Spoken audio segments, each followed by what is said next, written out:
Hi பட்டை friends, வழக்கமாக வந்து வெல்கமெல்லாம் சொல்லுவோம். இந்த வீடியோ வந்து ஜெயின்னு சொல்லி ஸ்டார்ட் பண்ணலாம். தென் வந்து பார்த்தீங்கன்னா எல்லா வீடியோவில் இந்த லைக் சப்ஸ்கிரைப்லாம் சொல்லுவேன், அதெல்லாம் வேண்டாம். பட் ஷேர் மட்டும் பண்ணுங்கள் இந்த வீடியோவை.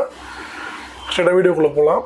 என்னென்னா நம்ம பார்க்க போகிறது வந்து காஷ்மீர் பகல்காம் பற்றி தான் இப்போ நம்ம பார்க்க போகிற வீடியோ. எல்லாருக்குமே தெரிஞ்ச விஷயந்தான் இது. ஏன் வந்து அந்த சூடு வந்து உடனே ஒரு எமோஷனலில் வீடியோ போடலாம் அப்படின்ற ஆர்வம் எனக்கு தான் இருந்தது.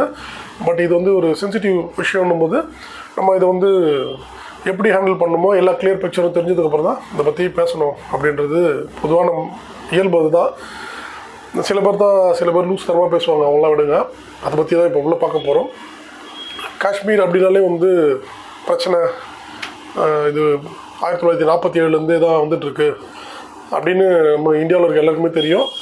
அது மட்டும் இல்லாமல் அடிக்கடி நியூஸ்லேயும் சரி இல்லை எடுக்கக்கூடிய சினிமா படங்கள்லேயும் பார்த்திங்கன்னா இந்த பிரச்சனையை நம்ம சின்ன வயசுலேருந்தே எல்லாருமே பார்த்துருப்போம்.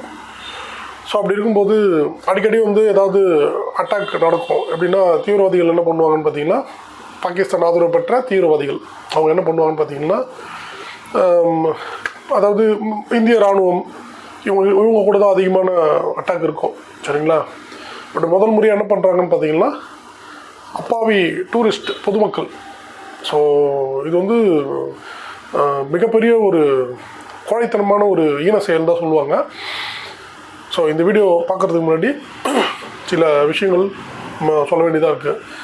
ஏன்னு பார்த்தீங்கன்னா இந்த கொடூர தாக்குதல் செஞ்சது வந்து பார்த்திங்கன்னா அதுக்குள்ளே தெரியல, நம்மளால தான் அதிக கருத்து பேசுகிறவங்க இருப்பாங்க, தெரியல. ஒருத்தர் வந்து இல்லை இது வந்து அதாவது நான் அடிக்கடி சொல்லுவேன், ஒரு குற்றம் செஞ்சால் குற்றவாளி பேர் குமாரா இல்லை வந்து ராஜாவா இல்லை என்ன சொல்கிறது ஆண்டனியா இல்லை அப்துல்லா, அந்த பேரை வச்சு தான் பார்க்கணுமே தவிர அவர் எந்த மதம், அவர் எந்த ஜாதி, அவர் எந்த மொழி அப்படின்னு பார்க்குறது வந்து முதல் வந்து எங்கன்னா நம்ம நாட்டில் சகஜமாக நடக்குது.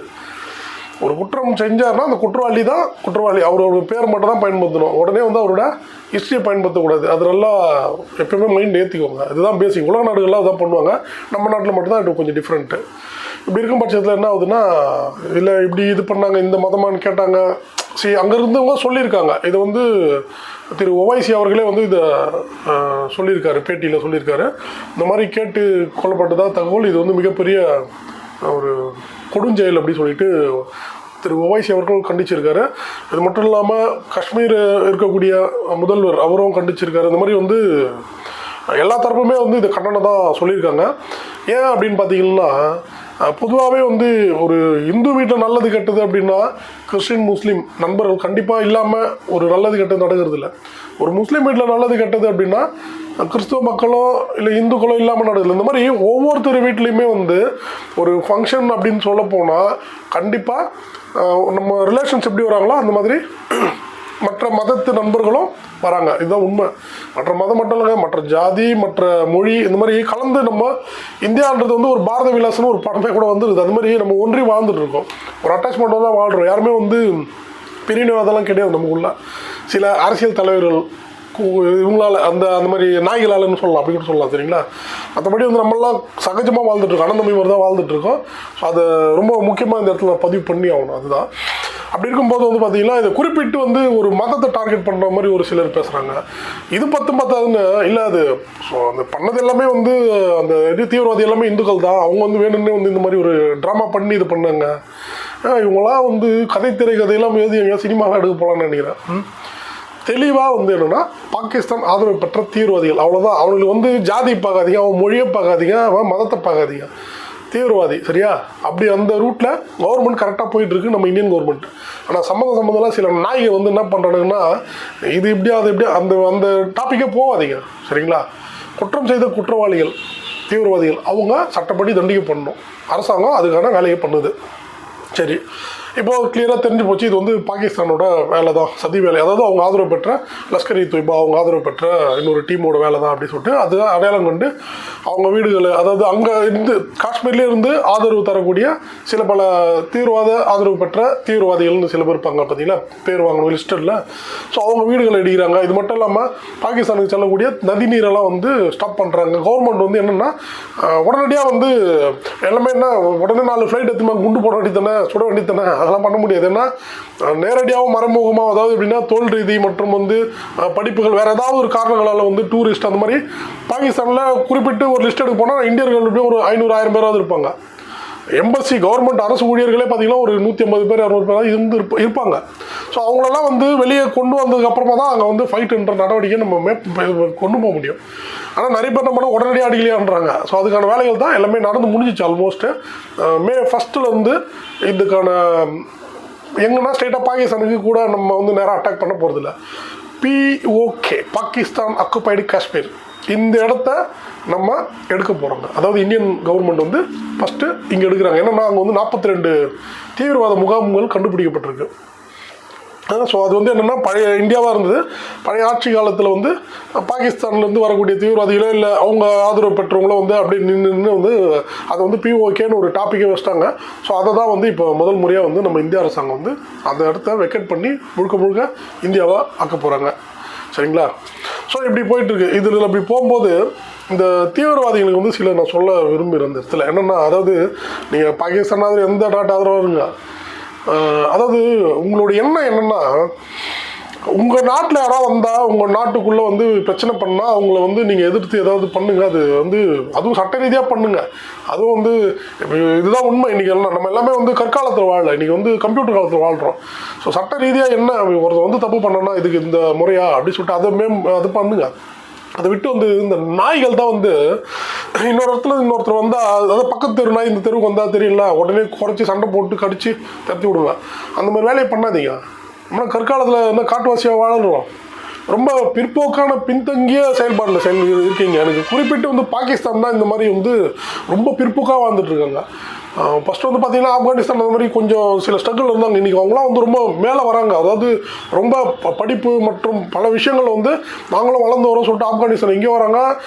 ஆப்கானிஸ்தானுக்கு பார்த்திங்கன்னா ஃபேன் இருக்காங்க. நம்ம தமிழ்நாட்டில் இந்தியாவில் வந்து அவ்வளோ ஃபேன்ஸ் ஆப்கானிஸ்தானுக்கு ஒன்றுமே இல்லை. நீங்கள் ஒரு குறிப்பிட்ட மதம்னாங்களே உலகத்திலே வந்து பணக்கார நாடு தான் குவைத்து. கரன்சி வேல்யூ வந்து அதிக வேல்யூ வந்து குவைத்து தான்.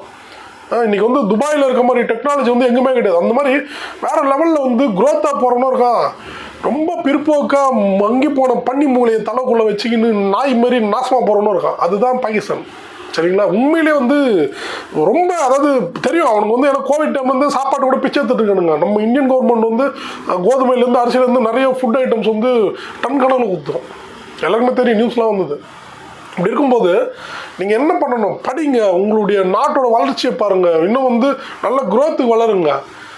ஒரு உங்கள் நாட்டுக்குள்ளே வந்து ஒரு இப்போ டூரிஸ்ட் வரது கூட பயப்படுறான். அப்புறம் எங்கேருந்து வேறு வெளிநாடுகள்லேருந்து தொழில் திட்டங்கள்லாம் உள்ளே வரும், இண்டஸ்ட்ரீஸ் எப்படி வரும் உங்களுக்கு? அதெல்லாம் வந்தால் தான் நீங்கள் வளர முடியும். ஒரு பிஸ்னஸ் ரீதியாக அந்த மாதிரி பார்க்குறத விட்டு சும்மா கன்று துப்பாக்கி குண்டு இப்படியே நான் சாவறீங்க பைத்தியக்காரங்களா? தலைலாம் தான் சொல்கிறேன், பன்னி மூளை இருக்குது போது உங்களுக்கெல்லாம். அப்படி சொன்னால் தான் உங்களுக்கு அந்த இது ரோசமாவது வரும்ன்றது தான் சொல்கிறேன் நான். ஸோ இப்படி ஒரு தரப்பு பாகிஸ்தானில் இருக்கானுங்க வச்சுக்கோங்களேன். நீங்கள் பண்ண தப்பு என்ன தெரியுமா?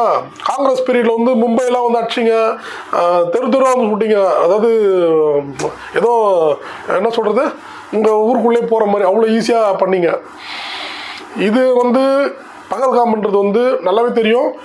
டூரிஸ்டிங்கில் 5 கிலோமீட்டர் குதிரை மாதிரி எதாவது போனால் மட்டும் தான் அங்கே போக முடியும். நார்மலாக வண்டிகளில் வந்து போக முடியாத ஒரு ஸ்பாட்டு. ஸோ இந்த ஃபைன் மர காடு வழியாக வந்து எப்படியோ உங்களுடைய வேலையை நீங்கள் பண்ணியிருக்கீங்க. சரிங்களா?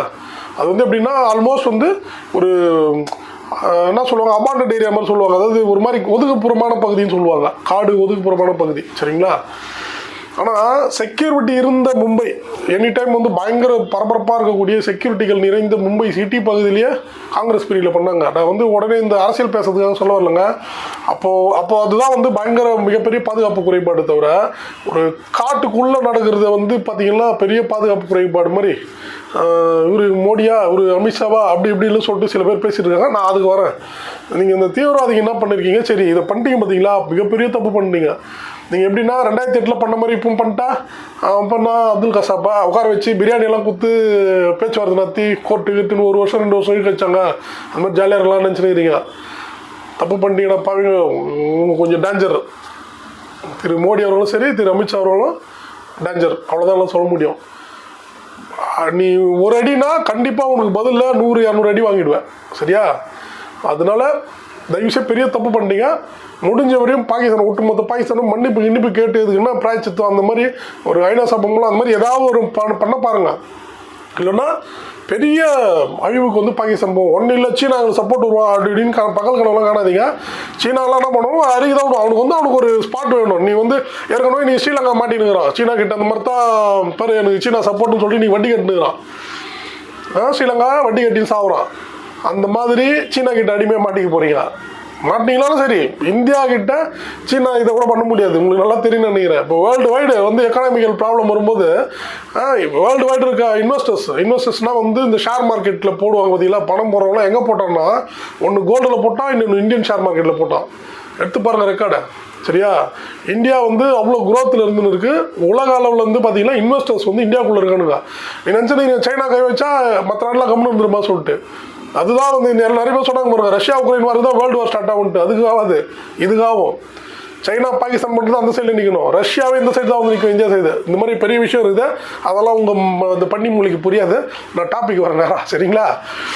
இப்படியெல்லாம் இருக்கும்போது நீங்கள் தப்பு பண்ணிட்டீங்க, அது உங்களுக்கு அடி இருக்குது. அதான் அடுத்தடுத்து வேலைகள் நடக்குது. சரி, இந்த பக்கம் நம்ம தமிழ்நாட்டில் சில தலைவர்கள் உண்மையிலே சொல்லப்போனால் அண்ணன் திருமாவளவன் அவர் மேலெல்லாம் வந்து எனக்கு ஒரு பெரிய ஒரு ஒப்பீனியன். என்னென்னா பார்த்தீங்கன்னா நல்ல பகுத்தறிவாக பேசுவார், நல்ல பாயிண்ட்டாக பேசுவார், அருமையான வந்து பேச்சாளர். அது மட்டும் இல்லாமல் நிறைய விஷயங்கள் வந்து தெரியாத விஷயம்லாம் வந்து அவர் சொல்லுவார். அந்த மாதிரியான ஒரு நபர் அவர்.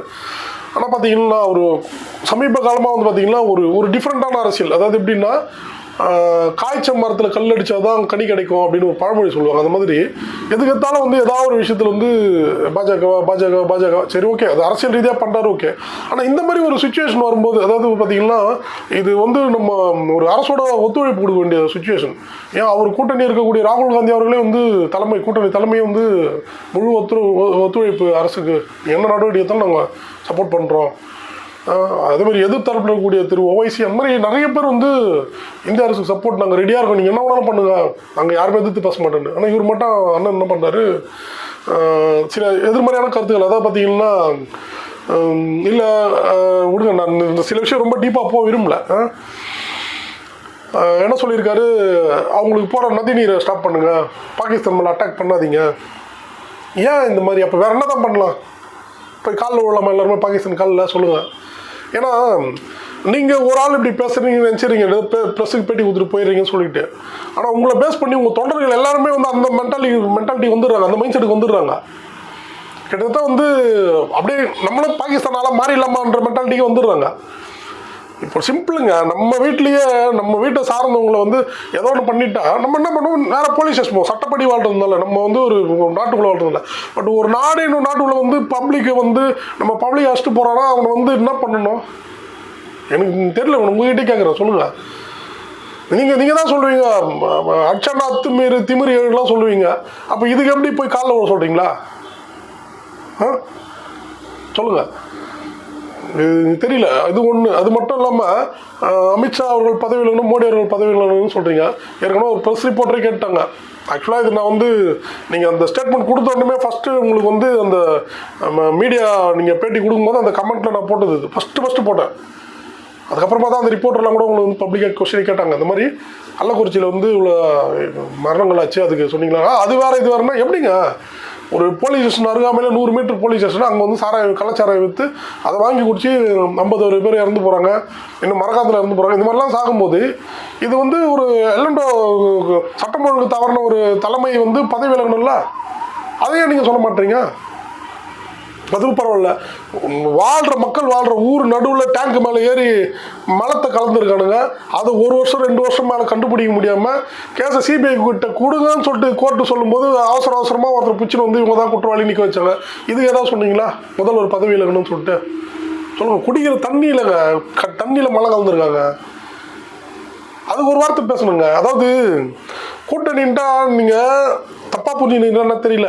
நீங்கள் மட்டும் இல்லை, ஓப்பனாக சொல்கிறேன், உங்கள் கட்சிக்காரங்க நிறைய பேர், நான் நேற்று பேசின வரையும் சொல்கிறேன், எல்லாமே பாதி பேர் திமுகவில் மாறிட்டாங்க. உங்கள் கட்சி திமுக கிட்ட அடமானம் ஆகிட போது நிறைய பேர் திமுகவில் சேரத்துக்கு ஆயத்தமாக இருக்கிறாங்க. சில பல எம்எல்ஏ லீடருங்க அளவுக்கு இருக்காரு, 2ஆம் கட்ட லீடர்லாம் சொல்கிறேன். ஸோ கவனமாக இருந்துங்கன்னு. இது ரொம்ப வேறு மாதிரி போயிட்டுருக்கு. சரிங்களா? இது வந்து உங்கள் கட்சிக்கு ஆபத்து. நீங்கள் மற்ற கட்சி பற்றிலாம் சொல்லுவீங்க, உங்கள் கட்சிக்கு இப்போ பெரிய ஆபத்து, இந்த மாதிரி ஆபத்தில் போயிட்டு நிறைய பேர் வந்து சந்திரமுகியோட டைலாக் வரும் பாருங்க, பார் கங்கா சந்திரமுகியாக மாறிட்டு இருக்கான்ற மாதிரி விசிகாவினரும் திமுக மாறின்னு இருக்காங்கன்னு தயவுசெய்து பார்த்துங்கன்னு அவ்வளோதான் சொல்ல முடியும். ஏன்னா நிறைய பேர்லாம் வந்து உங்களெல்லாம் வந்து இன்டர்நெட்டில் உங்களுக்கு தெரியும், இந்த ட்ரோல் பண்ணுறன்ற பேரில் வந்து அது இது இந்த பிளாஸ் ஏதாவது போடுவாங்க. நான் அதெல்லாம் இக்னோர் பண்ணுவேன். ஒருத்தவங்களை வந்து கருத்தியல் ரீதியாக தான் மோதணும், பேசணும், அதான் அப்படி தான் நான் நினைக்கிறேன். அந்த மாதிரி வந்து இழிவாக பேசக்கூடாதுன்னு. ஆனால் நீங்கள் இப்படி ஒரு விஷயம் வந்து சொல்கிறது வந்து பார்த்தீங்கன்னா இன்னும் நிறைய பேர் ட்ரோல் பண்ண ஆரம்பிக்கிறாங்க. அதெல்லாம் வந்து எனக்கு வருத்தமாக இருக்குது, ஓப்பனாக சொல்கிறேன். நீங்கள் ஒருத்தர் இப்படி இந்த மாதிரி இந்த ரூட்டில் இப்படி பண்ணிட்டீங்க அப்படின்னா அடுத்ததாக சீமானண்ணன் அவர்லாம் வந்து ஒரு காலத்தில் அவர் பேசினார்னா ஸ்டேஜில் நக்கே நீ கைத்தட்டு இருந்தால் நானே, சரிங்களா. ஆனால் இன்றைக்கி அவர் தலைக்குள்ளே மூளை இருக்குதா வேறு என்ன இருக்குது தெரியல. சீரியஸாக சொல்கிறேன், ரொம்ப ஒஸ்ட்டாக நடந்துக்கிறாரு. அதாவது பாகிஸ்தான் மக்கள் பாவம் அப்படின்றாரு. அப்போது 1991 ஸ்ரீபெரும்புத்தூரில் 16 அப்பாவி தமிழர்கள் செத்தாங்க. அதுக்கு என்ன பதில் சொல்கிறாரு சீமானன்? பச்சை தமிழன் செத்தான், 16 பேர் பச்சை தமிழன். நீங்கள் பேசுகிறீங்களா, தமிழ் தேசியம் பேசுகிறீங்களா? அந்த 16 பேருக்கு என்ன பதில் சொல்கிறீங்க சொல்லுங்கள். அது மாதிரிலாம் அதான் பேசுகிறேன், அதுக்குள்ளே போயிடுவேன் நானே, சரிங்களா. அதெல்லாம் வந்து என்ன சொல்கிறது, இப்போ அந்த டாபிக் வேண்டாம் அப்படின்னு நினைக்கிறேன் நான்.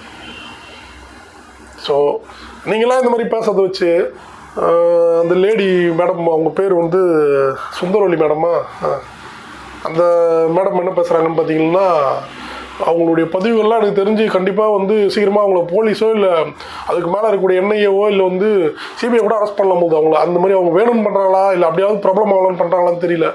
நம்ம தமிழ்நாட்டில் இப்படி ஒரு கதை இருக்குதுங்க. அதாவது எல்லாரும் இப்படிக்கா போகிறாங்க அப்படின்னா நான் ஒருத்தர் இப்படிக்கா போய் தனியாக காட்டுவேன், நான் இருக்கேன் பாருங்க காட்டுவேன், அந்த மாதிரியான ஒரு ரூட்டில் போய் ரொம்ப நாட்டை கேவலமாக்குறீங்க. உங்களுக்கெல்லாம் இங்கே வாழ பிடிக்கலன்னா பாகிஸ்தானுக்கு போய்டுங்க, கேட்டுங்க, கவர்மெண்ட் கிட்ட கேளுங்க, பப்ளிக்காக ப்ரெஸ் மீட் வச்சு நான் பாகிஸ்தான் எனக்கு ரொம்ப பிடிச்சிருக்குது, பாகிஸ்தான் பாவம், ஸோ அங்கே போய் நான் பேச்சு, அங்கே போய் நான் டெவலப் ஆகி அங்கே போய் கட்சி வளர்க்குறேன், அங்கே போய் ஓட்டு வாங்குறேன்ட்டு ஓட்டு பிச்சு அங்கே போயிடுங்க. அவ்வளோதான் சொல்ல முடியும், சரிங்களா. கேவலம் ஓட்டு பிச்சுக்கு இவ்வளோ கேவலமான நடந்துக்காதீங்க, கீழ்த்தரமாக நடந்துக்காதீங்க. ஒரு நாட்டுக்கு ஸ்ட்ரகிள்னா எல்லோரும் சேர்ந்து நாட்டுக்கு ஒற்றுமையாக என்ன முடிவு எடுக்கிறாங்களோ அவங்க கூட சப்போர்ட் பண்ணணும். கருத்து சுதந்திரம், பேர் சுதந்திரம் பேரில் இவ்வளோ சீப்பாக நடந்துப்பீங்க. இதுதாங்க, இது உண்மையாக வந்து ரொம்ப தவிர்க்கப்பட வேண்டியது. இந்த மாதிரிலாம் நான் எமோஷன் ஆகிடுவேன்னு சொல்லிட்டு தான் வந்து அந்த நான் ஃபஸ்ட் டேவே போடலை, சரிங்களா. மற்றபடி திரும்பவும் சொல்கிறேன், இப்போ வந்து பாகிஸ்தானியர்களுக்கு மட்டும் இல்லைங்க, சில காஷ்மீரில் இருந்துக்குன்னே பாகிஸ்தானுக்கு சப்போர்ட் பண்ணி இப்போ கூட அவங்க வீடு 7 வீடு 10 வீடு இடிச்சிட்டாங்க. அந்த மாதிரி நபர்களுக்கும் சொல்கிறேன். ஆனால் அவங்களாம் பார்க்குறாங்களோ இல்லையோ, நான் தமிழில் பேசுகிறேன், அவங்களுக்கு தெரிஞ்ச லாங்குவேஜ் வேறு. இங்கே இருக்கக்கூடிய பாகிஸ்தான் ஆதரவாளர்கள் இருக்கானுங்க பற்றியா, சொம்பு தூக்கிங்க அவனுக்கு சொல்லுங்கள், இல்லைடா இந்த மாதிரிலாம் பேசுகிறாங்கன்ட்டு. என்னென்னா உலகத்திலே நீ வல்லரசு நாடு யாருன்னா அமெரிக்கா, சரிங்களா. கூடி வாழ்ந்தால் கோடி நன்மைன்னு ஒரு பழமொழி இருக்குது தமிழில். அதுக்கு பெரிய உதாரணமே வந்து அமெரிக்கா தான். என்னன்னு பார்த்தீங்கன்னா அமெரிக்கர்கள்னாலே வந்து வெள்ளையர்கள் தான், எல்லாமே தெரிஞ்ச விஷயம் தான். ஆனால் அங்கே வந்து பார்த்தீங்கன்னா அதிபர்லாம் வந்து கருப்பர் இனத்தை சேர்ந்த அதிபர்லாம் இருந்திருக்காங்க. கடைசியாக நம்ம ஒபாமா வரைக்கும் கூட கருப்பர் இனத்தை சேர்ந்தவர் தான். எப்படிடா அப்படின்னு பார்த்தா அவங்க ஏன் அப்படி வந்தாங்கன்னு பார்த்தீங்கன்னா ஆப்பிரிக்காவில் வந்து வேலையாட்களாக வந்தவங்க தான் வந்து இந்த கருப்பர் இனத்தை சேர்ந்தவர்கள் அப்போ சொல்லுவாங்க, ஹிஸ்ட்ரியில் அப்படி தான் இருக்குது. ஸோ அவங்களும் என்ன ஆகுதுன்னா நாளடைவில் வந்து அவங்களுடைய மக்கள் தொகையும் அதிகமாகும் போது அவங்களும் வந்து ஆட்சியாளர்களாகவும் எல்லாமே கலந்து, அதாவது நாடு முன்னேற்றதுக்கு ஒரு தொழில்துறை சார்ந்த விஷயமாகவும் சரி, ஒரு ஆக்கப்பூர்வமான விஷயம் எல்லாத்துக்குமே, அரசியல் எல்லாத்துக்குமே கலந்து ஒன்று கூடினால் உண்டு வாழ்வுன்னு நல்லா வாழ்கிறாங்க. இதுதான் வந்து அமெரிக்காவுக்கு உதாரணம். வல்லரசாக இருக்க காரணம் தான். அவங்க இது மாதிரி நான் கருப்பனை விடமாட்டேன், கருப்பை வெள்ளையனை விடமாட்டேன்டா, நான் ஒன்று சொல்கிறேன், நீ என்ன சொல்கிறேன், நான் ஒன்று குண்டு போடுறேன், நான் தமிழ் தேசியம் பேசுகிறேன், நான் கருப்பு தேசியம் பேசுகிறேன், நான் சுற்றி நிற்கிறானுங்க ஐத்தியக்காரனுங்க. சரி, புரியுதுங்களா. அதே மாதிரி இந்தியாவும் அந்த மாதிரி தான். ஆனால் இங்கே வந்து கேட்டால் இந்த மாதிரி பிற்போக்கான அரசியல் தனமானவாதிகள் இருக்காங்க பார்த்தீங்களா, முட்டாள்கள். இந்த முட்டாள்களால் தான் இந்த மாதிரி விஷயம் பேச்சு. இன்னும் கேட்டால் இங்கே வந்து கருத்து சுதந்திரம் வந்து என்னெல்லாம் கருத்தோ அதை தான் சொல்ல முடியும். ஒரு நாட்டுக்கு எதிராக சொல்கிறவங்களாம் தேசிய பாதுகாப்பு சட்டத்தையும் உள்ளே போடணும். என்ன கேட்டால் அதான் பண்ணணும். நீ இது மாதிரி சவுதி அரேபியாவில் பேச நடு ரோட்டில் சிக்னல் வச்சு தூக்கில் போடுவாங்க. உண்மை, கவர்மெண்ட்டோட லா அப்படி. அந்த மாதிரி இதான் வந்து கருத்து சுதந்திரம் பேச்சுங்க. நாட்டை எதிர்த்து பேசலாம், எதிரி நாட்டை சப்போர்ட் பண்ணலாம். ஐயோ, சரிங்களா. ஸோ இப்போ நான் சொன்ன மாதிரி கூடி வாழ மாட்டேன், நாங்கள் வந்து சண்டை தான் போட்டு போனோம், நாங்கள் துப்பாக்கி சுட்டு போன்ட்டு சமீபத்தில் அதிகமாக வந்து வாய் விட்ட காசா என்ன கதையாக இருக்குது பாருங்கள். இப்போ திருப்பி காசா வந்து பழைய நிலைமைக்கு வரணும்னா 30 வருஷம் ஆகட்டும்னு சொல்கிறாங்க. எவனோ வந்து இப்போ நம்ம ஆளுங்க சொல்கிற மதியில் முட்டாள்கள் இவங்க வாய் வர மாதிரி விட்டுறாங்க. ஆனால் சம்மந்தம் இல்லாமல் பப்ளிக் சாகுறாங்க, குழந்தைங்க சாகுறாங்க, எவ்வளோ ரத்த கலரி ஆகுது, எவ்வளோ பொறிச்சதோ, அவங்களுக்கு சோத்து கூட வழி இல்லாமல் கஷ்டப்படுறாங்க, ஒரு மருந்து வழி இல்லாமல் கஷ்டப்படுறாங்க. அங்கே இருக்கக்கூடிய ஹவுத்தி அம்மாஸ் இந்த மாதிரி ஏதாவது கிளர்ச்சியாளர் அவன் இவன் சொல்லிட்டு ஏதாவது ஒன்று பேசிட்டு போயிடுறாங்க. அவன் பண்ணுறது வந்து சின்னதாக என்ன பண்ணுறான், இஸ்ரேலில் வந்து பார்டர் கிராஸ் பண்ணி வந்து ஒரு 250 பேர் பிடிச்சின்னு போகிறான் பிணை கைதின்னு சொல்லிட்டு.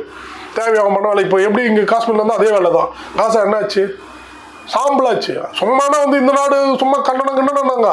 எவன் பண்ணினா இஸ்ரேல் எதிரா சொல்லுங்க. இஸ்ரேல் இன்னைக்கு வந்து இந்தியா நீ பண்ணு உனக்கு நானும் சப்போர்ட் பண்ணுறேன்றான். வேர்ல்டுலேயே வந்து டாப்பான வந்து ஆர்மி டெக்னாலஜி யாருன்னா இஸ்ரேல் தான். அவன் வந்து என்ன சீனால கால் தூசு. அவனுக்கு வந்து இந்த மாதிரி டெரரிசம் பண்ணுறோம் இடம்லாம் பண்ணுறோம்னா அவனுக்கு பிடிக்கல. அதை பற்றி தான் இங்கே பண்ணிருக்கானுங்க. இங்கே நடந்தது இன்ஃபேக்ட் நம்ம ஸ்ரீலங்கா கூட எடுத்துக்கலாம். ஸ்ரீலங்கா கூட வந்து பார்த்தீங்கன்னா வாண்டால் நான் மட்டும்தான் ஆளுவேன், அது தவறுங்க. அதாவது பார்த்தீங்கன்னா இதெல்லாம் கற்காலம்னா நம்ம அந்த மாதிரி கத்தி எடுத்து சண்டை போட்டுக்கலாம், துப்பாக்கி எடுத்து சுட்டுக்கிறாங்க, அதெல்லாம் முடிஞ்சு போச்சு. இன்னைக்கு வந்து உலகம் வந்து அமைதியாக இருக்கணும்.